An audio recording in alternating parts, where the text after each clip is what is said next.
പയ്യന്നൂർ നഗരത്തിന്റെ വിവിധ ഭാഗങ്ങളിൽ ഹൈമാസ് ലൈറ്റുകൾ കണ്ണടച്ചു. ഗവൺമെന്റ് താലൂക്ക് ആശുപത്രി ജംഗ്ഷനിലേതുൾപ്പെടെയുള്ള ലൈറ്റുകളാണ് പ്രവർത്തിക്കാതായത്.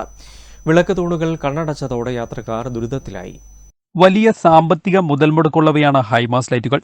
പക്ഷേ ഇവ പ്രവർത്തനരഹിതമായാൽ അറ്റകുറ്റപ്പണികൾക്ക് ഒച്ചിന്റെ വേഗമാണ്. പയ്യന്നൂർ നഗരത്തിലെ പല ഹൈമാസ് ലൈറ്റുകളും ഇപ്പോൾ കണ്ണടച്ച് ധ്യാനത്തിലാണ്. ഗവൺമെന്റ് താലൂക്ക് ആശുപത്രിക്ക് സമീപമുള്ള LIC ജംഗ്ഷനിൽ ഉൾപ്പെടെയുള്ള ഹൈമാസ് ലൈറ്റുകൾ ഇപ്പോൾ വെറും നോക്കുകുത്തി.